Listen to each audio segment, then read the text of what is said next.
इमरान खान बता रहे थे जो उन्होंने अखबार में देखा है। उन्होंने 2 मिसिंग पर्सनस की भी बात की जिस पे उन्होंने तफ्तीश का इज़हार किया। उन्होंने कहा कि वहाँ पे 2 केपी में लोग मिसिंग हैं और उन्होंने अखबार में पढ़ा है और उसके बारे में फ़ौरन ये उनको बड़ा दुख हुआ कि केपी में ऐसी चीज़ नहीं होनी चाहिए। हम तो मिसिंग पर्सनस के ख़िलाफ़ हैं, तो केपी में इसके ऊपर उन्होंने कहा इसके ऊपर कुछ एक्शन लेना चाहिए। और ऑब्वियसली अगली चीज़ 26वीं तरमीम थी।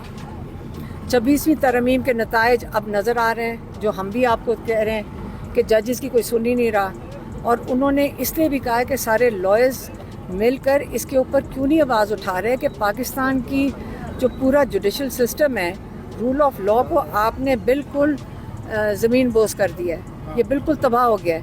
और जिस दिन ये तबाह होगा, उन्होंने विंस्टन चर्चिल का जब दूसरी जंग अजीम थी, इन्होंने उसका भी बताया है कि याद रखें जंग के दौरान उन्होंने कहा कि ये कैसे ये जंग जीती जाएगी। तो विंस्टन चर्चिल ने कहा कि अगर अदालतें इंसाफ दे रही हैं, हमें किसी चीज़ की फ़िक्र नहीं है। यही इमरान खान ने आज कहा कि ये दोहराना कि जंगें भी तब जीती जाती हैं जब इंसाफ का निज़ाम कायम हो और लोगों को इंसाफ मिल रहा हो। इंडिया पाकिस्तान टेंशन पर इमरान खान ने क्या कहा? नाम आया क्योंकि आप 5 दफ़ा यहाँ आई हैं और आपको अंदर आगे नहीं जाने दिया गया, तो खान साहब को बताया कि आपके लिए कोई पैगाम अंदर क्या है? उन्होंने कहा लॉयर से पूछो कि उन्होंने कोर्ट में जाके इसके खिलाफ कंटेम्प्ट ऑफ कोर्ट डाला है कि नहीं। हमने कहा हम डाल चुके हैं। अब उनको मैंने कहा आपने बताया नहीं कि हम कंटेम्प्ट ऑफ कोर्ट भी डाल चुके हैं। वो जो पॉलिटिकल लोग हैं जिनको मिलने नहीं जाता, उन्होंने भी कंटेम्प्ट ऑफ कोर्ट डाला हुआ है। तो इन्होंने शायद लॉयर्स ने हमारे में बताया कि कंटेम्प्ट ऑफ कोर्ट डला हुआ है और उसकी हियरिंग के लिए हमने रिक्वेस्ट अब की दिया हाई कोर्ट में, जिसलिए हम इतने दिनों से वहाँ बैठे हुए। तो इंडिया पाकिस्तान के दरमियान जो टेंशन चल रही है, इस पर इमरान खान ने क्या रिएक्शन शो किया है? यही मैंने आपको बताया कि उन्होंने कहा है कि ये जो फॉर्म 47 की हुकूमत है, इसके साथ हम बिल्कुल नहीं खड़े हैं और ना इन लोगों ने जुर्रत करनी है कि मोदी को ये किसी किस्म का जवाब दे सकें। और याद रखें, ये जो पानी का मसला है, मोदी क्या करेगा? वो तो अपने मुल्क को जोड़ने की कोशिश कर रहा है। याद रखें, ये जो वाक़या हुआ है, ये कश्मीर में हुआ है, ये मकबूजा कश्मीर में, ये हिंदुस्तान में तो नहीं हुआ। तो पाकिस्तान को क्यों अटैक कर रहे हैं? कि जी उन्होंने कहा कि आपने किसको मारा है? इंडियंस को मारा है। उसके अंदर मुसलमान भी मरे हैं, हिंदू भी मरे हैं। ये तो नहीं मतलब कि आप जान के उसी रात को कहो जी मैं पानी बंद कर रहा हूँ। पानी कैसे बंद कर सकता है मोदी? पानी इसलिए बंद कर सकता है क्योंकि वो पहले डैम बना चुके हैं और आप ये बहाने से इंडस वाटर ट्रीटी को उसकी वायलेशन करने लगे हैं। अगर इंडस वाटर ट्रीटी की वायलेशन होती है, उसका वो बॉर्डर पे नहीं लड़ा जाएगा, वो इंटरनेशनल कोर्ट्स में जाना पड़ेगा इन्हें। वर्ल्ड बैंक ने इसको गारंटी किया हुआ है। इसके लिए इनको फ़ौरन शोर मचाना चाहिए था। हमें तो आवाज़ किसी की नहीं आ रही और इमरान खान ने भी ये देख लिया होगा कि ये आवाज़ ही नहीं उठा रहे हैं किसी चीज़ के लिए।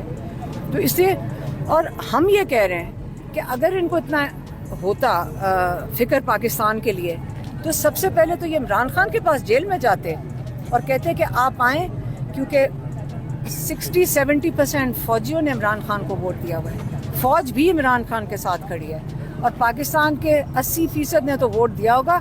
90% लोग इस वक्त इमरान खान के साथ खड़े हैं। पाकिस्तान को जोड़ के रखा हुआ है इमरान खान ने, और उस आदमी को आपने जेल में बिठाकर सारे दिन आपकी ये कोशिश है, ये पंजाब हुकूमत की जो पुलिस खड़ी हो जाती है, ये कोशिश है कि बस इमरान खान को सबसे दूर कर दिया जाए, किसी से बात ही ना कर सकें। मैडम, कुछ लोग कहते हैं कि जो इंडिया के डैम्स हैं पाकिस्तान को उन पे हमला करना चाहिए, वो डैम तोड़ देने चाहिए।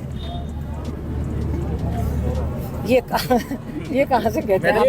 आप किसी के डैम नहीं तोड़ सकते हो। अच्छा मैडम, कौमी सलामती का कल इजलास और आज DGSPR 6:30 बजे प्रेस कॉन्फ्रेंस कर रहे हैं। आपने कहा कि अमन की जमानत है इमरान खान, अगर सलामती की बात करनी हो तो इमरान खान को बाहर साथ शामिल करें। बिल्कुल, तो इस पे क्या कहेंगे आप? मैं यही कह रही हूँ, हम तो कह के थक गए। क्या पाकिस्तान की आवाज़ नहीं किसी ने सुनी? हर पाकिस्तान में कहाँ से आवाज़ आ रही है कि इमरान खान को रिहा करें, क्योंकि एक पाकिस्तान को जोड़ने वाला, यूनिफाई करने वाला, जोड़ के रखने वाला वो इमरान खान है। आप उसको छोड़ें, हमारा मुल्क तो आके कोई बचाए, हमारे मुल्क के लिए कोई खड़ा होकर आवाज़ तो निकाले। ये तो बोल ही कुछ नहीं रहे। अलीमा खान साहब, आज आप एक बार फिर से आपको नहीं जाने दिया गया खान साहब से मिलने, तो दोबारा से अदालत का दरवाज़ा खटखटा रही हैं आप नेक्स्ट? और फिर कल फिर जाके अदालत में बैठ जाएंगे और क्या करेंगे? तौहीन अदालत हो रही है। अब जज साहब के साथ जाके बैठ के बताते हैं आपकी तौहीन कर रही है पुलिस सारा दिन, तो आप कुछ तो करें। जज की जो एक जुडिशल सिस्टम है, एक रूल ऑफ लॉ है, उसकी तहफ़्फ़ुज़ देना तो जजेस का काम है। तो अब हम उनसे यही कहेंगे, आपको ये जो पोजीशन पे हैं, आप जज बने हैं, सबसे पहले तो आपने रूल ऑफ लॉ को तहफ़्फ़ुज़ देना है। अच्छा अलीमा खान साहब, ये बताइएगा कि इंडिया की जो अपोजिशन जमातें हैं वो इस वक्त हुकूमत के साथ खड़ी हैं और उन्होंने कहा है कि हम पाकिस्तान से बदला लेंगे, हर सूरत में लेंगे। तो पाकिस्तान के जो अपोजिशन जमात है वो आपकी है, इमरान खान साहब ने कहा है कि हम हुकूमत का साथ नहीं खड़े होंगे। तो क्या समझते हैं, इंडिया में तो अपोजिशन और हुकूमत एक पेज पे हैं, वो पाकिस्तान के ऊपर हमला करना चाहते हैं, और इधर जो है अभी सियासी जमातें एक पेज पर नज़र आती हुई दिखाई नहीं दे रही? इसलिए क्योंकि जो हुकूमत है वो हुकूमत है ही नहीं। इमरान खान ऑपोजिशन नहीं है। इमरान खान के पास 2/3 मैंडेट है। आपको पता है कि इमरान खान के पास 2/3 मेजॉरिटी है। तो इसलिए जब आपकी मेजॉरिटी क्या लीडर को जेल में बैठा दोगे, तो ये तो स्टोलन 17 सीटों की पार्टी है। इसके साथ इमरान खान नहीं खड़ा होगा, इनको इमरान खान के साथ खड़ा होना चाहिए। इसलिए प्रॉब्लम पाकिस्तान का जो मसला है, इंडिया का फ़र्क है। उनके एक जीती हुई जमात हुकूमत में और उनकी जो बाकी अपोजिशन है वो उनके साथ खड़ी है। पाकिस्तान में मसला ये है कि इस हुकूमत को पाकिस्तान के जो 80-90% लोग हैं वो मानते ही नहीं हैं।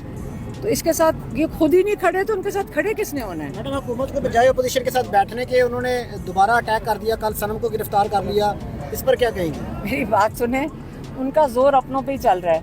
ये पंजाब पुलिस यहाँ खड़ी है ना, गुस्सा चढ़ता है अपनों पे ही निकाल देते हैं। हाँ, अपनों पे डंडे मार रहे हैं। तो ये पाकिस्तान के लिए नहीं है। आप फिर से सोचें, मरियम नवाज़ यहाँ क्यों बैठेगी? वो पहली जहाज़ पकड़ेगी, बाहर से मुल्क से चली जाएगी। उसको उनको फिक्र किया, आपको आप और हमें फिक्र करनी चाहिए। मेजॉरिटी लीडर नहीं है पाकिस्तान की, 2/3 मेजॉरिटी इमरान खान के पास है। ये 17 सीटों के लोग हैं, इनको कोई इंटरेस्ट नहीं है पाकिस्तान में। इमरान साहब, अगर हुकूमत एपीसी बुलवाती है और उसमें इमरान खान साहब को भी इनवाइट किया जाता है, तो क्या इमरान खान साहब उसमें शिरकत नहीं करेंगे? अगर आप बुलाएंगे तो इमरान खान क्यों नहीं शिरकत करेंगे? क्योंकि पाकिस्तान की सलामती की बात हो रही है। सिक्योरिटी काउंसिल का मतलब सारे मिलकर बैठेंगे। तो इमरान खान को वो जो इमरान खान का सुने, अब ये 2/3 मेजॉरिटी लीडर, उसका साथ बैठना तो बहुत ज़रूरी है। अगर नहीं करेंगे तो आप थोड़े दिनों में देख लें, इंडिया जो मर्जी करेगा, इनकी तो जरूरत नहीं है बोलें। आपके भी तो इनके पर देख लें कि क्या हो रहा है। अच्छा, एक काम कर दें, मैं एक रिक्वेस्ट करती हूँ, ट्विटर खोल दें, हमारे लोग अपना दिफा खुद ही कर लेंगे। बस ये मेरी रिक्वेस्ट है। मैडम, जिन शख्सियात की जो मुलाकात हो रही है, आपका एतमाद है? देखिए, 2 लोग हमारे लॉयर्स अंदर गए, 4 लोगों को जाने नहीं दिया। 9 संजोता इधर खड़े हैं, गौहर बैरिस्टर गौहर इधर को नहीं जाने दिया, न्याजुल्लाह न्याजी को नहीं जाने दिया, अबूजर न्याजी को नहीं जाने दिया।